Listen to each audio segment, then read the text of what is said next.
cerrado la lista de oradores, la congresista Marisol Espinosa, y luego escucharemos las respuestas del doctor Vela. Sí, muchas gracias. Bueno, expresar también el tema de la preocupación por la participación de los procuradores públicos en todo el proceso que significa la reparación civil. Hay un proyecto de ley que he presentado, el 1261, que restituye las atribuciones de los procuradores públicos, sobre todo en los procesos, en la fase de corroboración. El procurador público ahora ya no participa en la fase de corroboración, sino en la parte final nada más, para fijar para supuestamente aceptar si considera necesario, adecuado ese monto de la reparación. Pero al final, la participación final, siendo el Estado el principal agraviado, es una preocupación. Y es por eso que tenemos en el marco de la lucha contra la corrupción esta propuesta legislativa para volver las atribuciones que tenían los procuradores y garantizar no solamente su participación, sino que los recursos que debería recuperar el Estado estén tutelados. Esa es una de las preocupaciones. Muchas gracias, congresista Espinosa. Tiene la palabra el representante del Ministerio Público de la Fiscalía de la Nación, doctor Vela. Adelante, por favor. Muchas gracias, señor presidente. Han sido varias preguntas, voy a tratar de responder todas ellas y en cualquier caso me someto al Parlamento si necesita alguna aclaración o alguna de mis respuestas plenamente. Primero, quiero enfatizar lo que se transmitió al inicio de esta presentación institucional, ¿no? Es que efectivamente el decreto de urgencia 003 no solamente rompió la cadena de pagos, no solamente produjo consecuencias económicas seguramente medibles también, sino que desincentivó la colaboración eficaz. Entonces quiero ser enfático en esa respuesta para que no quepa ninguna duda. Sí. Entonces, a partir de entender que el decreto de urgencia no cumplió con sus finalidades, es plausible la necesidad de una reformulación en los términos que consideren más razonable los señores congresistas de la República. La iniciativa de poder discutir estos temas pone en debate una serie de consideraciones que para nosotros son positivas. Por ejemplo, el hecho de hablar sobre la colaboración eficaz como un incentivo dentro de lo que es la estimulación de la conducta de quien ha delinquido incluso, pero que puede contribuir al esclarecimiento de la verdad, es efectivamente un asunto que al Ministerio Público le resulta una herramienta utilitaria muy importante. Por tanto, cualquier mecanismo que busque afinar, que busque mejorar o que busque tratar de darnos mejores condiciones de negociación dentro de la averiguación de la verdad, es consustancial a nuestra labor y nosotros efectivamente estamos a favor de su discusión. Si es que es posible eximir de responsabilidad penal y de pena a un colaborador, eso ya existe en la ley. No es algo que sea objeto de creación. Lo que puede ser objeto de creación es que se exima de una responsabilidad penal a una persona jurídica. Eso implicaría que exista un tratamiento, por supuesto, diferenciado de lo que significa en este momento de que las personas jurídicas no delinquen.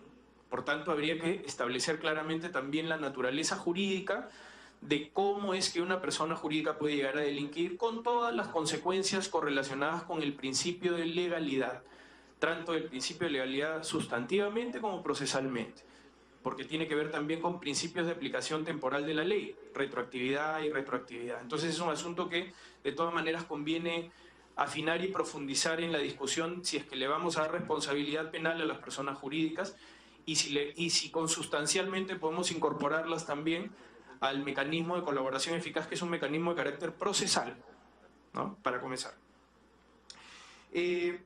Respecto a otra inquietud, si el 003 obstaculizaba la averiguación de la verdad, debo decir que al final sí, y hay que ser categóricos en ello, porque dentro de los procesos de ajuste que se han venido dando en la voluntad de cooperación, también existen, por supuesto, también entendimientos y desentendimientos con los propios aspirantes a colaboración. No es, creo, un secreto, porque además ha sido de público conocimiento que la propia empresa Odebrecht no estaba de acuerdo con la regulación del 003. De tal manera que eso implicaba también una cierta turbulencia en las negociaciones con el Ministerio Público. Finalmente, claro está, nosotros como Ministerio Público no tenemos justamente la pretensión de salvaguardar la reparación civil o el futuro pago de una reparación civil, y por tanto estaba claro que nosotros tampoco habíamos sido consultados o habíamos sido partícipes de la decisión y la redacción final del decreto de urgencia 003, y que como tal, en el procedimiento de ajuste de la colaboración eficaz, sin duda alguna también representó una dificultad para la voluntad plena de colaboración de parte de la empresa Odebrecht. Sí, señor congresista, si señor presidente lo autoriza, con gusto. Pido interrupción a la condicional corta. Gracias, presidente. Gracias, doctor. Una pregunta. Si el 003 no benefició realmente a nadie y se hizo para obstaculizar la reparación, que ustedes no pudieran prender medidas cautelares, votar a las auditoras y no funcionó nada y se rompió todo y se quedó paralizado, yo le pregunto, y estoy en la misma nebulosa, ¿por qué se hizo? ¿Para qué? ¿A quién benefició finalmente? ¿A quién benefició todo este enrollo, este encambre? Congresista, ¿le podría acercar un poquito más al micro, por favor? Si le podría acercar para escucharla mejor. Repito. Si el 003 no ha beneficiado absolutamente a nadie, ni a la Fiscalía, ni a la Procuraduría, ni al Congreso, ni a nadie en la cadena de pagos, y todo está paralizado, ¿qué es lo que significó entonces el 003? Porque si ustedes no podían poner en medida cautelar, a las procuradoras votaron, los señores que siguen a todas las empresas grandes están paralizados, el Congreso no puede hacer nada, alguien facilitó un camino para que esto sucediera, es lo que estoy viendo, porque estamos coincidiendo. Lo que estamos tratando en esta comisión hoy día a través del presidente, eso no es el problema. Pero usted cree, ¿a quién benefició finalmente esto? Si nadie, estamos amarrados de mano todos, un año exactamente amarrados en esta. ¿Qué cree que pasó? ¿Qué cosas es lo que ha sucedido? ¿Cuál fue el objetivo? ¿Qué piensa usted personalmente? Señora congresista, yo le voy a pedir muy respetuosamente que me releve mi opinión personal, porque yo vengo como representante de la institución y por tanto mis opiniones personales debo mantenerlas dentro de mi esfera. Le pido a usted me releve de esa obligación, porque de hecho vengo en representación del señor fiscal de la Nación y mi respuesta podría interpretarse de una manera inadecuada. Lo que sí le puedo decir es que efectivamente el decreto de urgencia desincentivó la colaboración eficaz, la entorpeció sin duda alguna, ¿no? Y a partir de esta realidad, yo creo que resultaba evidente que también para el propio Poder Ejecutivo había un conflicto de intereses interno en donde se contraponía la legitimidad de lo que regulaba el 003 y lo que efectivamente terminaban decidiendo sus procuradores públicos. Y eso es un asunto de absoluta competencia de parte de los procuradores públicos, en los que nosotros incluso no teníamos ningún tipo de participación, sino que más bien se sometía a la judicialidad, es decir, al Poder Judicial, ¿no? El Poder Judicial tomaba decisiones en orden a las pretensiones o a los petitorios que hacía la Procuraduría Pública, muchas veces en contraposición directa con lo que regulaba el decreto de urgencia 003, ¿no? De que le ruego, por favor, en ese aspecto sí no podría darle una opinión personal, porque comprometería a la institución en una opinión en la que no he sido encomendado también dentro de la tarea que hoy día represento en el hemiciclo. Le agradezco la respuesta, pero su respuesta ha sido para mí más que suficiente. Muchas gracias. Por intermedio de la presidencia, congresista, por favor. El doctor Vela desea continuar con su posición. Hay una interrupción que solicita el congresista Gino Costa, si me permite. Por supuesto, señor congresista, si desea intervenir, con gusto. Sí, acá se ha dicho que, lo ha dicho usted además muy enfáticamente, que el 003 no trajo ningún beneficio. El objeto de esta discusión no es discutir eso, pero solo para aclarar, el objeto principal, digamos, el objetivo principal era impedir que una empresa que había reconocido hechos de corrupción y había sido multada por ellos en Estados Unidos por 2.600 millones de dólares, vendiera sus activos en el Perú se los llevara para pagar esa deuda. Ese objetivo se ha sido cumplido. Ese objetivo se ha sido cumplido. Los proyectos hubiera sido ideal que hubieran sido vendidos con el trámite establecido en el 0303. Eso no se pudo hacer y esta modificación está destinada a que se pueda hacer. Pero yo simplemente pongo como un elemento para esta discusión recordar que el principal objetivo es que no se fuera sin pagar, sin dejar reservado el pago de la reparación civil, y eso se ha cumplido. Y estamos corrigiendo los problemas del 003 ahora. Y en segundo lugar también me gustaría aclarar, porque no vaya a ser mal interpretada su declaración, en el sentido de que deliberadamente el 003 tuvo como objetivo impedir la colaboración de las personas jurídicas. Yo sé que ese ha sido un subproducto, pero si, digamos, que quería hacer esa aclaración y señalar que hasta donde yo sé, durante todo este periodo la Fiscalía tampoco es que dijera, oye, el 003 está impidiendo el trabajo de colaboración que pudieran hacer o de haber hecho otras personas jurídicas. O sea que, digamos, ha tomado un tiempo llegar a esa conclusión, entiendo yo, porque incluso en el proyecto que discutimos aquí en el Congreso, el tema de la colaboración eficaz no estaba en discusión, no era parte incluso del proyecto del Poder Ejecutivo, o sea que ha ido tomando su tiempo llegar a la conclusión de que este era un problema en relación con el establecimiento de la verdad y la justicia. Gracias, presidente. Gracias, congresista Costa. El doctor Vela puede continuar con su... No, claramente, por su intermedio, señor presidente, respondiéndole al congresista Costa, claramente no es lo que he manifestado dentro de mi intervención. Lo que he dicho es que en términos prácticos, lo que resulta a partir de un balance en la aplicación del decreto de urgencia 003 es que en principio desincentivó la colaboración eficaz dentro de un aspecto de necesidad plausible del Ministerio Público de poder también aprovechar las condiciones de una delación corporativa, que es la esencia de ver este tema desde el punto de vista del enfoque de que una empresa con todos sus delatores pueda contribuir en la averiguación de la verdad. Pongo de ejemplo el Brasil, en que la delación fue una delación de carácter corporativo, donde 77 ejecutivos en bloque y en conjunto suministraron no solamente sus dichos, sino también información relevante para la averiguación de la verdad. Sobre el propósito del 003 y lo que efectivamente en su momento fue materia de regulación, yo no genero ninguna especulación, señor congresista, porque no tengo ningún elemento como para generar ninguna especulación y sería irresponsable de mi parte hacerlo. Sin embargo, sí puedo decir de que los hechos a los que he hecho referencia son parte del análisis de público conocimiento de lo que sucedió, ¿no? Recordaremos que en determinado momento se pidieron inhibitorias de determinadas ventas que se contraponían también a lo que decía el 003, ¿no? Incluso hubo hasta un pronunciamiento judicial. A lo que voy es que en el fondo medidas de aseguramiento pueden existir incluso antes del 003. Es decir, la inhibición, por ejemplo, es también una forma de buscar evitar vender un activo, porque justamente su disposición podría contribuir al desprendimiento patrimonial y hacia evitar un futuro pago de la reparación civil.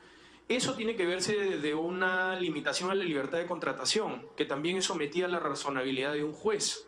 Y el juez analiza si es posible vender o no en esas condiciones y de qué manera pudiera eventualmente haberlo intervenido.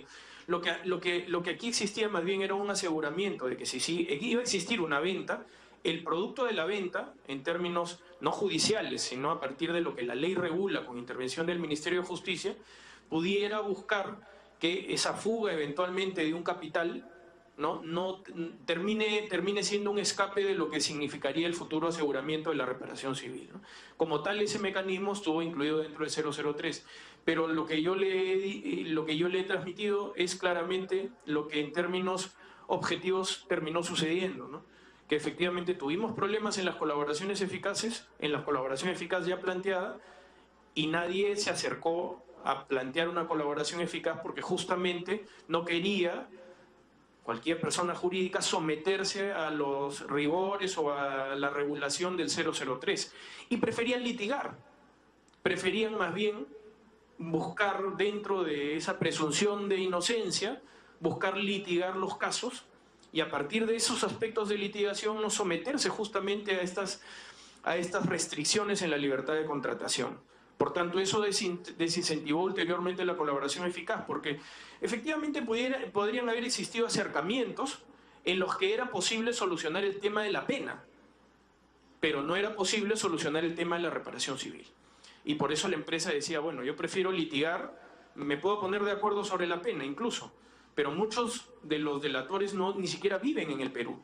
Entonces, lo que a ellos les interesaba fundamentalmente era el aspecto de carácter resarcitorio económico, que en este caso sí estaba limitado por lo que se había en ese momento regulado, ¿no? Y si me permite continuar, señor presidente, contestando el resto de preguntas de los señores congresistas, desearía, por favor, que usted me autorice si puedo seguir contestando las preguntas. Doctor Vera, con todo gusto, puede continuar con su dando respuesta a las interrogantes de los congresistas. Muchas gracias, señor presidente. Entonces, yo creo que la incorporación de la colaboración eficaz para personas jurídicas, además, en el énfasis de lo que ya corresponde a tratar un tema que siempre ha estado dentro de únicamente el aspecto de la interpretación, creo que es sumamente favorable a lo que es la forma de transparentar también judicialmente lo que no debe estar dentro de una única interpretación judicial, porque muchas veces la interpretación judicial puede ir en otro sentido, ¿no? En cambio, cuando está esto regulado en la ley, ya los operadores jurídicos nos debemos al texto expreso de la ley como tal.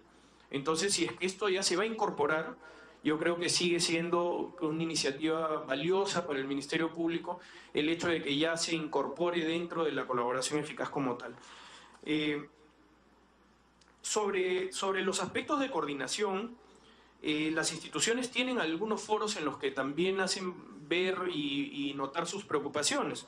El Acuerdo Nacional tengo entendido que es uno de esos foros, donde participa directamente la institución con otras también que están interesadas dentro de lo que corresponde a todo este tipo de iniciativas.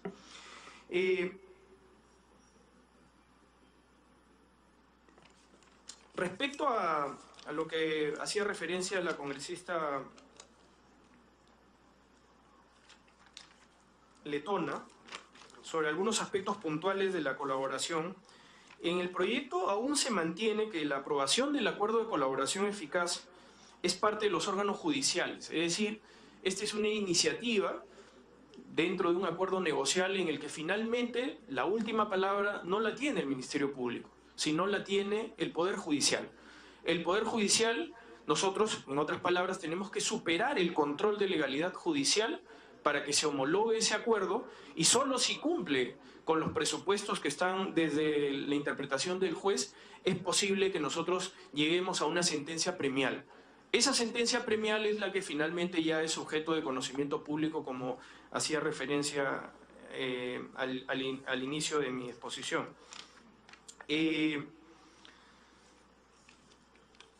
Sobre las medidas cautelares, hablé de una de ellas, ¿no?, que era la inhibición. La inhibición es siempre una herramienta también útil de parte de los procuradores públicos, que estaba en vigencia siempre y que, bueno, de alguna manera esto fue objeto de regulación también de manera colateral por parte del decreto de urgencia 003. Y la figura de la inhibición está sometida también al conocimiento judicial, ¿no?, es decir, al Poder Judicial como análisis de razonabilidad. Sobre las iniciativas respecto a modernizar y a tratar de incorporar nuestra legislación a estos estándares de exigencia, no son tampoco nuevos o absolutamente novedosos, ¿no? En nuestro proceso de inserción en la OCDE, justamente uno de los aspectos relevantes era la criminalización de las personas jurídicas. Sin embargo, eso fue objeto de regulación en algún aspecto diferente, ¿no? Más bien lo que se terminó regulando fue una responsabilidad de carácter administrativo. Se difirió incluso la aplicación de una norma, y creo que esto es un paso interesante para asumir ya plenamente lo que significa la responsabilidad penal de las personas jurídicas e insertarnos dentro de estas exigencias de modernidad también, que nos pueden permitir, reitero, lo que ha sido muy útil en otras legislaciones, que son delaciones de carácter corporativo. porque las delaciones de carácter corporativo permiten, o en todo caso los acuerdos de colaboración eficaz de manera corporativa, permiten también tener un flujo mayor de información y un detalle que normalmente se desvincula a partir de las imputaciones que se generan concretamente contra cada ejecutivo por separado. Muchas veces un ejecutivo sí se quiere acoger a la colaboración eficaz, pero otro no. En el caso de las delaciones corporativas, el tratamiento es un tratamiento que conviene mejor a la averiguación de la verdad por la fluidez de la información y por la coherencia también dentro de los aspectos de lo que conoce la empresa y dentro de lo que eventualmente podría significar una estrategia en la que no necesariamente la cohesión contribuye a la mejor averiguación de la verdad, ¿no? Entonces yo creo que ese es también un aspecto positivo de lo que podría ser objeto de mayor, seguramente, análisis por parte de los señores legisladores. Cualquier medida cautelar implica un grado de prejuzgamiento, pero la norma acá está hablando de culpabilidad. Culpabilidad que se deriva de la finalización de un proceso, lo que los abogados entendemos como la ejecución de una sentencia, y lo que significa la admisión de culpabilidad en una delación o en un procedimiento de colaboración eficaz. El procedimiento de colaboración eficaz finaliza con una sentencia premial, que el Ministerio Público es solamente un órgano en el que la responsabilidad recae en la fase no solamente de recepción de los testimonios o de los documentos, sino también la consustancial, que es la de corroboración de todo lo que se dice. Pero finalmente el control judicial es el que define si la colaboración eficaz finalmente termina siendo exitosa para el Ministerio Público y es pasible de convertirse en un elemento de prueba en un juzgamiento futuro contra otras personas investigadas o sujetas a investigación o juzgamiento en su oportunidad. Sin embargo, también es posible que no superemos el control de legalidad, y por eso hacía referencia a la necesidad de que las audiencias sean reservadas, porque por lo general los colaboradores eficaces tienen códigos reservados de identidad. Por lo general digo, porque en algunos casos no necesariamente se ha dado de esa forma, ¿no? Sin embargo, esos elementos sí pueden ser presentados en pedidos cautelares. Es de público conocimiento que en muchas de las prisiones preventivas de las que yo alcanzo a recordar, el caso de me parece, el señor Toledo, el caso de la señora Elian Karp, de Abraham Danón y de Joseph Maiman en su oportunidad, que es de lo que yo puedo dar testimonio, porque funcionalmente fui el fiscal superior que se encargó de asistir a las audiencias de apelación. En todos esos casos se utilizaron elementos de los procedimientos de colaboración eficaz iniciados ante el fiscal Hamilton Castro. Por tanto, esos elementos son expuestos dentro de una audiencia pública. Se pueden llegar a saber dentro de ese contexto, ¿no? Sin embargo, los acuerdos como tal dependen de la autonomía de cada fiscal. Créame, señor presidente, y por su intermedio, señores congresistas, de que efectivamente esa es una decisión autónoma del fiscal Castro, en la que además quien les habla no tiene conocimiento del contenido y que tiene que ver, reitero, con su estrategia y con su autonomía dentro del desarrollo de sus actividades y dentro del marco de legalidad en el que todos los fiscales nos encontramos, que es la ley de carrera fiscal, como hacía referencia, ¿no?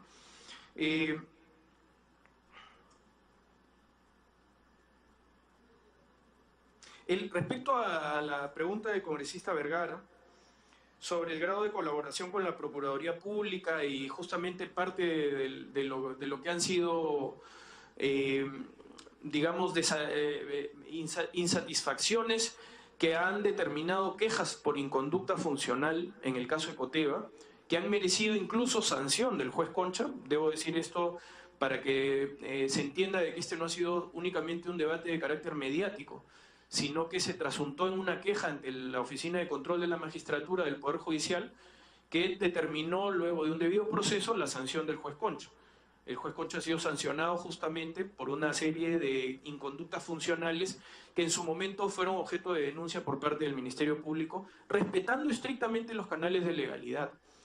En ese orden de ideas, nuestra participación como titulares de la acción penal y directores de la investigación está prefijada dentro de la legalidad procesal penal. Y en ese aspecto, el rol coadyuvante de las procuradurías públicas es algo que está claramente descrito en la ley y que nosotros tratamos de cultivar y tratamos de entender desde incluso la perspectiva de que no siempre podemos estar de acuerdo con las procuradurías públicas, pero que en el escenario de la conducta procesal tenemos ese rol coadyuvante. Y por tanto, nuestras pretensiones son pretensiones en gran medida conexas. Y por tanto, la necesidad de que tengamos que compatibilizar nuestras pretensiones procesales, nuestros intereses procesales, va más allá incluso de lo que solamente puede ser una buena intención, sino que es una exigencia del modelo procesal penal. En ese orden de ideas, las procuradurías de lavado de activos trabajan activamente con nosotros de una manera coadyuvante, es decir, de una manera de permanente coordinación, tratando de compatibilizar nuestras estrategias, pero a su vez también respetando nuestras autonomías. La procuradora pública, la doctora Janet Briones, que es la procuradora pública en los casos de lavado de activos, desde nuestra perspectiva es una profesional de primer nivel que cumple con su trabajo, reitero, no siempre dándonos la razón, pudiendo incluso hasta discrepar, pero teniendo sí ese rol coadyuvante de manera permanente y que creo que es el que corresponde a la eficacia del modelo procesal penal. De tal manera que nosotros no hemos tenido ningún tipo de enfrentamiento ni ningún tipo de desatención que no se canalice procesalmente cuando hemos discrepado. Y que más bien por el contrario, siempre hemos tenido en ese rol coadyuvante un mecanismo eficaz de contribución a la verdad. Respecto a la explicación específicamente del caso de Ecoteva, señor congresista, señor presidente, por su intermedio, congresista Vergara, efectivamente el caso de Ecoteva es un caso bastante particular, porque implica en principio la aplicación de un código antiguo, que es el Código de Procedimientos Penales, porque esta investigación se inició hace algún tiempo atrás, cuando aún no estaba en vigencia la norma procesal penal, y porque además es un caso que estaba ya sustanciado y avanzado con ese código. El caso Ecoteva está ya en un momento de finalización. Por el contrario, el caso Odebrecht es un caso que está recién en investigación preparatoria, según tengo entendido, en donde también se han activado procedimientos de colaboración eficaz que buscan justamente contribuir a la averiguación de la verdad de manera eficaz. Y estimamos, pese a que nosotros aún no hemos tomado una decisión respecto a la pretensión de acusar o no al señor Toledo y a otras personas investigadas, estimamos que debemos tener ya una decisión en el transcurso de los próximos 2 meses, dada la gran complejidad de ese caso, que es una decisión además final, ¿no? Porque ya corresponde a la última etapa del proceso penal, que es la etapa de juzgamiento propiamente dicha. Así que esperamos de que a partir del análisis exhaustivo de todos los elementos que ya han sido válidamente incorporados en la etapa de investigación judicial, estemos en condiciones de poder consolidar nuestras hipótesis de investigación en su momento y migrar ya a una etapa mucho más madura como podría ser la de eventualmente un juzgamiento del señor Toledo, de la señora Karp, del señor Abraham Danón y de otros investigados. Porque en el caso de Ecoteva hay otros investigados que no necesariamente están siendo objeto de investigación en el caso Odebrecht, que lo dirige el fiscal Hamilton Castro, ¿no? Para ser precisos. Muchas gracias. Muchas gracias. Perdón, señor presidente, disculpe, para contestar a la congresista Alcorta, lo que tengo entendido, porque no son pedidos que ha formulado la Fiscalía de Lavado de Activos, pero lo que tengo entendido es que los pedidos que se activaron fueron de arresto provisorio en un primer momento y ahora ya se ha cumplido con la entrega del pedido de extradición por parte del fiscal Castro, que está a conocimiento del juez Concepción Carhuancho, que a su vez tiene que evaluar la continuación de ese procedimiento, esa oportunidad. Muchas gracias, doctor Vela. Ha sido usted muy amable y muy claro. Estoy seguro que sus aportes serán recogidos por este Congreso en la aprobación final de lo que ahora es un proyecto de ley. Vamos a dejar en el uso de la palabra a los representantes de la Superintendencia de Banca, Seguros y Administradoras Privadas de Fondos de Pensiones. El señor Superintendente Adjunto Javier Poggi Campodónico tiene la palabra. Sí, doctor Vela. Señor presidente, solamente por el respeto a la investidura del Congreso de la República por su intermedio, le solicito muy respetuosamente me exonere de permanecer para poder cumplir con mis obligaciones cotidianas en la Fiscalía. Con todo gusto, doctor Vela, puede usted retirarse en el momento que lo estime conveniente. Muchas gracias. Gracias.